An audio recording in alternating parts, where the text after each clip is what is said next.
좀 쉬셨습니까? 제3장 몽골의 간섭. 그래도 우리는 배운 것이 있다.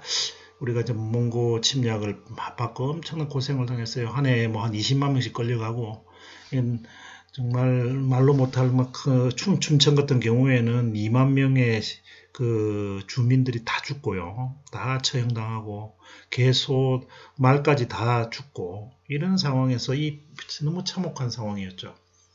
그런 상황도 겪고, 또 해마다 또 우리나라에 매가 이뻐요. 매가 참 우리나라 참매가 똑똑하고 이렇게 사냥도 잘하고 해서 이 매 사냥을 많이 하는데, 이 매를 해마다 이 요청을 하게 됐어요. 엉방이라는 걸 엉방 만들어 가지고 해마다 요청을 하는데, 이게 몇십 마리씩 이게 잡으려면은 한 해 수십만 명씩이 모여 가지고 이렇게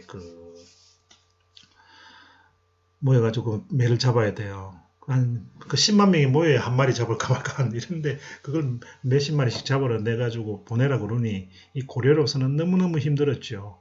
거기에다가 자비령 이북에 철령 이북하고 자비령 이북에 상성 총관부와 각각 동령부가 설치되고 제주도에 탐라 총관부가 만들어졌죠. 도대체 이렇게 만들어지면서 이 총관부를 만들어 두고, 그렇다면은 이 영토에다가 저들이 왜 탐라에다가 만들었냐면, 결국은 이제 제주도의 경우에는 일본 침략을 위한 전초기지, 그 다음에 말 생산지 뭐 이런 것들이 있는 거죠. 그리고 제주도에 삼별초가 있은 이후에 대단히 많은 저항 세력이 형성이 되고 있었기 때문에, 직접 또 이게 지배를 함으로써 제주도가 동북아의 대단히 중요한 전략적 요충이에요. 조선왕조가 그렇게 섬 정책이 별로 훌륭하지 않아도 조선왕조 때에도 제주도만큼은 빽 둘러싸게 이 장성을 쌓고 외적의 침략을 막아놓은 아주 전시 체제를 늘 가지고 있던, 체제를 유지하고 있던 이런 곳이지요. 그러니까 이 탐라 총관부라든가 동령부, 상성 총관부는 대체로 보면은 이 지역을 가지고 북방에 있는 원나라 세력을 견제하는 여진족의 바로라든가, 또는 동남아 일본의 바로, 이런 걸 막기 위해서 직활용으로서 놔뒀던 겁니다. 그래서 고려로 입장에서는 본래는 양계 지역, 북계 지역이잖아요. 동계와 북계 지역인데, 이 지역은 고려로부터 전략의 요충이에요. 그래서 군사적 역할이 가장 중요한 역할이었습니다. 이걸 고려의 가장 핵심적인 군사 요충지를 원나라가 장악함으로써 고려를 손쉽게 이렇게 지배하려는 이런 이야기가 있는 거죠. 제주도는 특히 거기에다 더해서 말 사육, 우리나라의 말이 이 신라 시대에 특히 이제 지난번에 한번 얘기했습니다만은, 매소성 전투 이후에 한 3만 피를 신라가 노획을 하죠. 그래서 그 이후에 우리 이 역대로 신라나 고려가 이렇게 기병 전술을 택하는데 상당한 계기가 됐죠. 그래서 제주도에서 말은 상당히 운송수단 겸, 그 다음에 군사적 수요에 상당히 필요한 그런 거였습니다. 그 다음에 그런데 이제 고려의 경우에는 우리가 너무 그동안에는 이 부마국이 되어가지고 우리가 공주들이 와가지고 결혼해가지고 애들도 이게 혼혈적인 순수 고려 혈통이 아닌 자들이 이렇게 왕이 돼서 상당히 고려 왕실이 부막으로 선택한 게 잘못됐을까요? 이게 제일 합니다. 어떤 임진왜란 이야기를 안 할 수가 없는데, 임진왜란 때 선조가 한양을 버리고 도망간 거 여러분들 어떻게 생각하세요?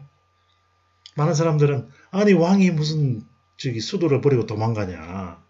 네, 제일 좋은 작전은 왕이 제일 제대로 도망가는 거예요. 그게 왜 그러냐면은, 제대로 왕이 도망가지 않고 만약에 적들에 의해서 이렇게 포로가 되었을 경우에 완전히 나라가 거들납니다. 그 왕 다시 빼와야 되기 때문에 수많은 이권을 양보해야 돼요. 근데 왕은 무조건 도망가야 되는 거예요. 만약에 힘이 약한 나라의 왕은 어쨌든 숨어가지고 독립운동을 하든지 항일전쟁을 하든지 이래야지, 가만 앉아있다가 하면서 앉아있다가는 적의 포로가 되죠. 그게 바로 우리 구한말에 고종이 택한 가장 어리석은 것 중 하나예요. 고종이 일본 군들이 힘이 세잖아요. 그래서 쳐들어오면은 도망가야지. 도망가가지고 거기서 권토중례하면서 끝까지 항전을 해야 되는데 가만히 앉아있다가 일본군의 포로가 되고 나니까 청일전쟁 때도 그렇고 러일전쟁 때도 그렇고 이게 도대체 힘 한 번 못 쓰고 그죠? 우리가 영세 중립하면 자꾸 지하에 숨어가지고 일본을 힘들게 이렇게 게릴라전을 하고 뭐 이래야 되는데 도망가지도 못하고 있었던. 그래서 선조가 도망간 거 임진왜란 이건 상당히 의미 있는 그 작전이에요. 제가 보기에는. 그래서 왕은 도망갈 때 잘 가야 돼요. 고구려가 왜 668년 동안 망하지 않았느냐? 고구려가 쳐들어오잖아요. 그럼 잘 도망간 거예요. 뭐 광구금이 쳐들어와도 도망가고, 그죠? 누가 중국이 쳐들어오면서 잽싸게 도망가가지고 숨어가지고 다시 후방을 노린다든가 작전을 한다든가 이랬잖아요. 고려 왕실도 목포로 피난가고 저기도 피난가고 나주도 피난가고 이래가지고 왕이 잽싸게 잘 도망가다녀야 장군들이 힘을 내가지고 적을 물리치지. 왕이 가만히 멍하게 앉아있다가 적한테 포로가 돼봐요. 어찌 되는가. 그런 것처럼 고려 왕실도 이 부마국을 선택한 이유는 나름대로 작전이었던 겁니다. 그게 뭐냐 하면은 충순왕이 이제 원무종을 도와서 적에 공을 세우잖아요. 그래가지고 오히려 요양까지 다스리는 고려인들을 다스리는 심양왕에 봉해져요. 그래서 어떻게 보면은 생각하기에 나름인데 어떻게 보면은 고려가 고려의 영향권이 오히려 북방으로 확대되는 계기가 된 거예요. 그래서 이것을 제대로 되돌려야 되는데 되돌려가지고 부마국으로서의 지위를 가지고 나중에 그것을 심양 쪽에 있는 땅을 우리가 가져야 되는데 나중에 어떻게 되냐면 심양에 가가지고 고려인들 다 데리고 와버려요. 이성계가. 그러는 바람에 이 이성계는 정말 어떻게 보면은 우리가 압록강 이남으로 우리 영토를 축소하는데 크게 기여한 사람이에요. 그때는 오히려 거기다가 그 도시를 설치하고 국경을 만들고 뭐 이렇게 하는 조치를 해야 되는데 이성계는 요동에 가가지고 그래놓고 나중에 요동에 다시 갈 때는 거기에 내응하는 사람이 없으니까 위화도 해군을 해버릴 수밖에 없는 그런 어려운 상황에 빠지는 거죠. 그래서 고려의 원나라가 내적 간섭을 해가지고 왕실과 관료의 분열이 나고 전왕파와 현왕파, 왕비파 이래가지고 되게 싸웠어요. 그래서 이 어려움들을 어쨌든 간에 이 독립된 왕국의 통치를 포기하는 대신에 원의 부마로서 제국안에서 지위를 보장받는 어떻게든 살아남아가지고 국가의 명맥을 유지하려 했던 이런 전략이었어요. 그냥 장렬하게 죽고 중국의 한 군인이 표현되는 것보다 끝까지 살아남아서 고려를 지키는. 그래서 그렇게 보면은 우리가 이 부마국으로 됐던 것은 일제시대의 친일을 하고는 전혀 다른 겁니다. 친일은 있는 나라를 들어가지고 일본 제2의 일본으로 만들고 싶었던 일이지만 이 고려시대 부마국이 되었던 것은 뭐 친원파라고 말은 하지만 실제로 친원파라기보다는 고려가 그나마 그 속에서 자주성을 유지하기 위해서 써먹었던 외교수단이었다. 이런 고민을 해야 될 것 같습니다. 이래야 그래 맞아 몽고 시대에 그래도 고려가 한 것이 많아 이런 생각이 들겠죠. 자, 그러면서 제일 중요한 거는 뭐냐면은 우리 생활 속에 우리 몽골 문화가 참 많더라는 겁니다. 그래서 몽골 문화 어떤 게 있는가 한번 보고요. 그래서 어려운 가운데서도 고려는 몽골의 좋은 문화들을 많이 가져왔고 그 속에서 우리 문화화한 것들이 참 많다. 이런 겁니다. 예를 들어서 우리 옛날에 연인들, 사랑하는 사람들의 정표는 이렇게 이 속옷에다 그림 그리고 막 이러잖아요. 그래서 사랑의 정표를 하는 이 여인의 속옷에다 그림을 그려주잖아요. 나중에 양녕대군이 평양에 갔다가 시녀의 그 왕의 시녀라 그러죠. 왕의 시녀에다가 사랑을 하게 됐는데 거기다가 정표로 그림을 그려줬다가 세종대왕한테 되게 이렇게 미안하게 됐고 세종대왕은 그걸 활용해가지고 양녕대군을 잘 이렇게 형님이지만 잘 다스렸다. 이런 이야기가 있습니다. 그만큼 이 참스에다가 그 속옷에다가 그림을 그려서 정표로 남기는 거 이런 것도 몽골 풍속이고요. 고려시대 호복 이렇게 이 사냥을 한다든가 이럴 때는 대부분 다 원나라 옷을 입었어요. 그리고 바지 저고리를 나눠 입는 풍속도 우리는 본래는 옛날에 삼국시대 상영총벽화에 보면 무용총벽화라든가 이런 거 보면은 이 투피스도 있고 원피스도 있고 그래요. 그런데 이 바지 저고리를 나눠서 입는 문화를 완벽하게 이렇게 이후부터는 이 몽고 문화가 들어오면서부터는 완벽하게 바지 저고리가 나눠지는 또 유일하게 남아있는 게 이제 두루마기만 남아있는 정도 외에는 바지 저고리가 나눠지는 달령 이거는 왜 우리 여러분들 그 사극에 많이 보죠. 사극에서 관료들이 입는 옷이 달령이에요. 이것도 다 이 몽고에서 만들어진 거고 또 무사들이 왜 가죽신 신죠? 이런 거 다 수하자, 착수이 이런 게 소매가 좁은 옷 이런 거 딱딱 이렇게 조선시대는 손인매가 크고 이 안에 뭐다 넣고 그러잖아요. 그런데 소매가 이렇게 얇은 옷이 있어요. 소매가 이렇게 얇아가지고 조선시대에도 이런 것도 몽고에서 온 거고요. 홀대바지라고 하는 홀대바지, 예, 쫄쫄이 바지, 홀대바지 하는 것도 그래서 우리는 다 펑퍼짐하게 입었는데 쫄대바지, 홀대바지라는 이런 것들은 폭이 좁은 바지 아닙니까? 이런 것도 몽고에서 온 거고 옷깃을 이렇게 오른쪽에서 왼쪽으로 여미는 것도 몽고에서 왔어요. 쪽두리는 아예 몽고에서 이 전례가 있죠. 우리 이제 숙창 원비 김씨가 김양감의 딸이었는데 너무 이뻤어요. 그래서 몽고 황태후가 이 숙창 원비에게 고고를 내렸는데 이게 그 시조예요. 족두리에. 그래서 족두리가 우리나라에 널리 퍼졌는데 본래는 우리나라는 결혼할 때 화관을 썼어요. 화관. 예, 화관을 써가지고 조선시대도 영조시대까지 화관이었는데 이 쪽두리 풍속을 이 고려시대에 들어왔잖아요. 숙창 원비시대에 들어왔는데 이 족두리 쓰는 풍속이 완벽하게 정해진 것은 영조 때입니다. 왜냐하면은 그 전까지는 화관을 쓰는 게 너무 돈이 많이 들어요. 결혼하는데. 그럼 쪽두리 간단하게 이렇게 하고 연지곤지 딱 찍으니까 금소하게 살 수 있거든. 결혼식에서 금소한 거 중요하잖아요. 그래서 이제 족두리가 우리 풍속이 널리 퍼진 거예요. 그 다음에 댕기머리. 이 댕기머리 이렇게 꼬는 거 알죠? 이런 것도 몽고 풍속입니다. 보면 보십시오.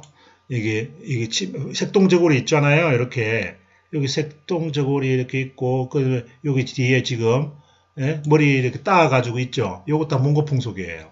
또 저고리 천마 이렇게 나눠 입는 거 우리나라는 백이민족이라는 것은 거짓말이에요. 우리나라에 백이민족이란 말이 있는데 백이민족은 우리나라에서는 내가 보니까 이게 거짓말 같아.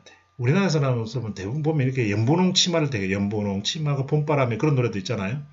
그러니까 연분홍 치마 옛날에 젊은 처녀들은 연분홍 치마를 좋아했지 하얀 치마를 좋아한 적이 없어요. 그래서 연분홍 치마를 입는 걸 좋아하고 사람들은 그런데 하얀 옷을 입겠다는 거 일본 사람들이 우리 문화가 유교적 제의가 너무 많다 해서 하얀 옷 입고 하얀색 개통은 많이 입었죠. 왜냐면 뭐 물들이기 힘드니까 거기 치자색으로 물들여가지고 하얀색 개통이지 하얀 옷은 입었지 말이 좀 다릅니다만은 그냥 칼라풀하 이게 염색 기술이 크게 발전하지는 않았지만 그래도 우리는 다 절에 보면 일본은 오히려 회색인데 우리는 단청을 하잖아요. 절에 가도 다 보면 족두리도 화려해요. 이렇게 이런 거 볼 때 이 고려 시대의 풍속들은 몽고에서 온 것들이 많다. 이러면 이게 뭡니까? 이게 뭐죠? 은장도도 몽고에서 왔죠. 이 귀고리 특히 귀고리 남자들이 귀고리를 많이 했어요. 조선 인조 때까지. 임진왜란 때는 귀고리는 남자만 했어요. 여자들은 못했어요. 오히려. 그래서 이 귀고리 문화가 몽고에서 왔어요. 그래서 귀고리를 했는데 임진왜란 때 귀고리에 구멍이 있는 사람은 조선 사람인데 명나라 군대가 와가지고 조선 사람 모가지를 베가놓고는 일본 외놈들 모가지다 이래 된 거예요. 그리고 딱 보면 귀에 구멍이 나 있거든. 이건 조선 사람이다. 이래가지고 판정을 했어요. 그래서 일본인과 조선인의 구분은 귀고리가 자국이 있느냐 없느냐로 구분했다는 점 꼭 기억해 주시고 안동소주. 이 소주가 처음으로 들어온 것도 몽고 침략 때 들어옵니다. 이 개고기 본래는 우리는 저기 불교 국가잖아요. 그래가지고 불교 국가라서 조선 삼국시대 이래로 개고기 이런 거 안 먹었어요. 우리나라는. 근데 이 몽고 군인들이 들어와가지고 이 개고기를 먹으니까 이게 개고기를 우리는 안 먹던 데인데 이 개를 전국에 있는 개를 잡아다가 몽고 사신들을 대접하고 나니까 고기가 남아 돌잖아요. 그래서 이것을 옆에 있던 사람들이 하나씩 먹어봤어. 먹어보니까 이게 참 단맛이 난단 말이에요. 그래서 그 이후로 개고기를 먹게 된 거예요. 그래서 이 고려의 고려가 본래는 개고기를 안 먹다가 개고기의 몽고의 침략 이후에 몽고 사신 접대를 위해서 개고기를 본격적으로 먹었다. 물론 뭐 그전에 어떤 사람도 먹을 수도 있겠지만 본격적으로 먹었다. 이거는 고려 몽고 침략 이후에입니다. 여러분 이 풍산개 있죠, 풍산개. 이 풍산개 이거 만만치 않습니다. 이거 예, 풍산개. 이 풍산개도 대단히 아주 용맹하죠. 이 원각사 라마교 연구하는 경천사지 10층석도 이거 지금 경복궁에 있죠. 경복궁에. 경복궁이란다. 국립박 중앙박물관 딱 중간에 딱 있죠. 지금. 그렇죠. 그래서 이런 거 라마교 영향을 받은 이런 라든가. 야, 눈빛 보세요. 눈빛. 눈빛 봐. 이런 참매, 이 매를, 우리나라 매를 이 중국에서 원나라에서 달라고 얼마나 했는데 이 매가 사냥을 그래 잘해요. 우리나라 사람. 근데 최근에 제가 보니까 이 매한테 까치가 덤비더라고요. 난 아주 깜짝 놀랐어요. 자, 국민왕의 천산대랩도 이런 것도 몽고 이 북종화, 남종화, 북종화 할 때 우리나라의 북종화풍의 그림이 상당히 유행하게 된 것도 이런 겁니다. 자, 여러분들 제가 여기 역사 한방에다가 문익점이 지금 가져온 게 원나라에서 가져왔거든요. 목화. 이게 지금 이 진짜 백인지 제가 한번 여러분들과 함께 보려고 이렇게 가져왔어요. 그래서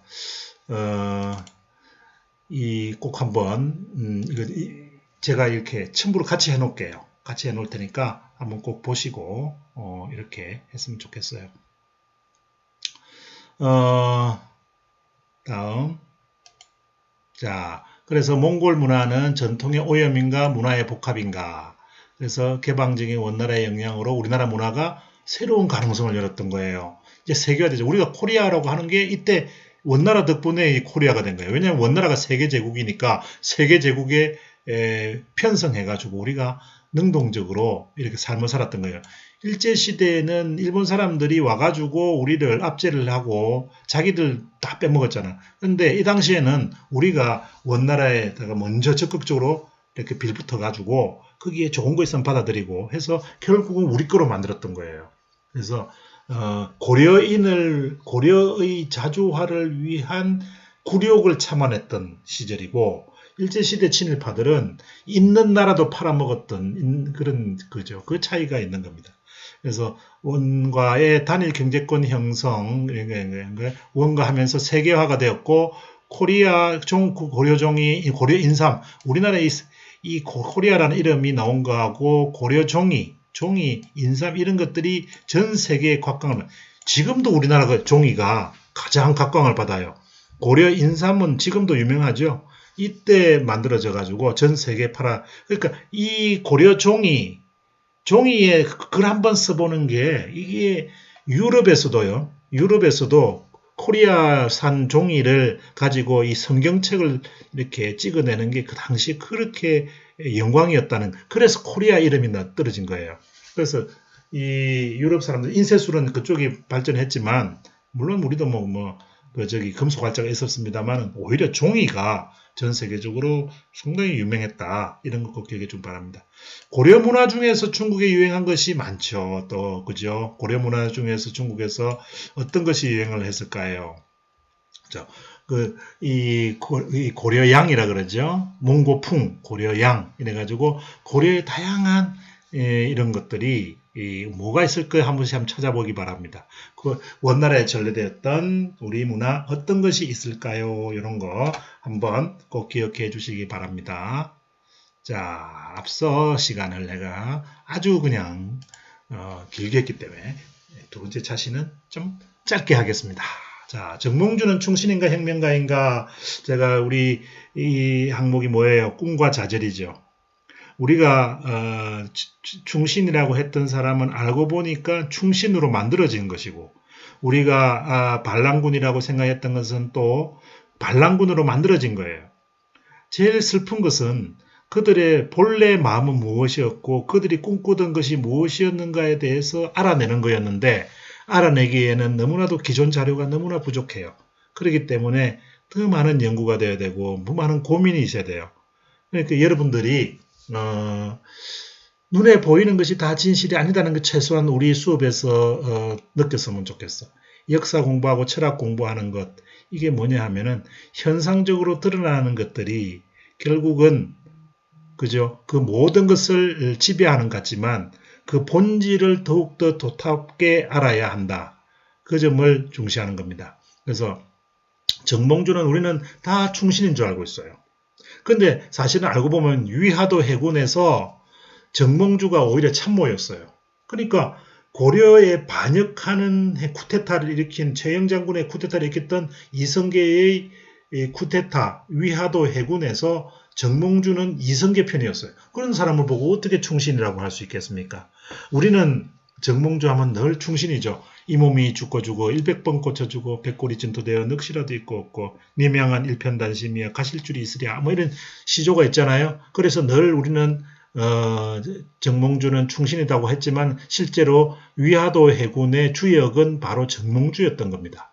그렇기 때문에 오히려 정몽주는 혁명가에 가까워요.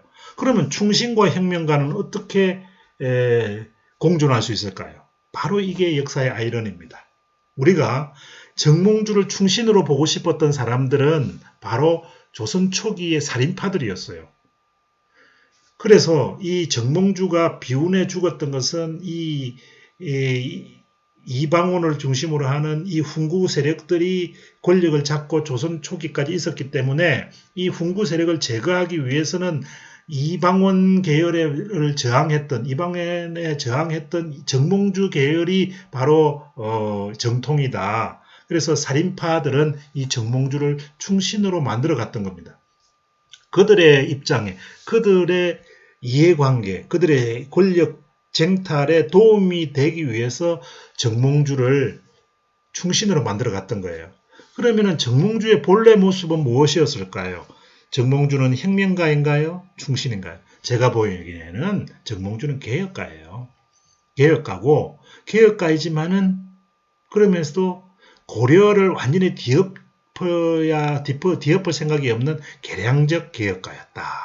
그죠? 이렇게 봐야지 충신이니 혁명가니 이거는 오히려 혁명가는 정도전에 가깝고요. 그죠? 충신은 최영 장군이 가까운 거예요. 그러니까 정몽주는 그 중간에서 개혁을 꿈꾸었지만 고려적 개혁을 꿈꾸었지만은 이루지 못한 충신도 아니고 혁명가도 안 되어버린 어정쩡했던 그저 중도 세력이었다라고 보는 것. 바로 역사가 그렇게 봐줘야만이 자꾸 만들어지잖아요.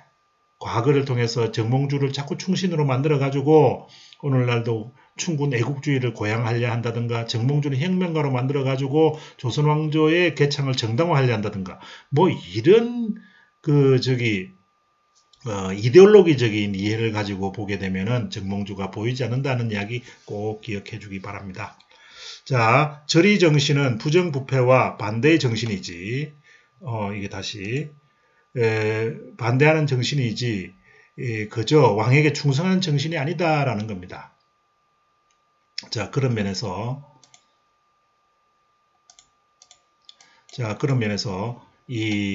우리가 정몽주의 어떤 고민들 이런 것들을 제대로 한번 이해하고 파악하는 기회가 되었으면 좋겠습니다.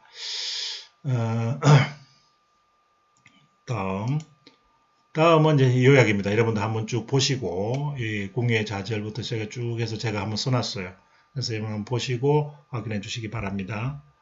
다음 자, 요 세 가지 6차시 과제입니다. A4 용지 한 장씩 적어가지고 한번 여러분들 저에게 보내주시면 고맙겠습니다. 오늘은 분량이 너무 많았어요. 그래가지고 야 이게 1시간 동안 듣는데 얼마나 힘들까 너무 고생을 하겠다 이런 생각을 하지만 그래서 듣고 보면 또 새길 것도 많고 그죠?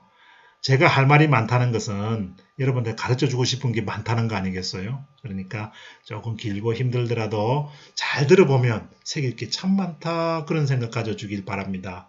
자, 긴 시간 너무 고생했어요. 다음 시간에 봐요.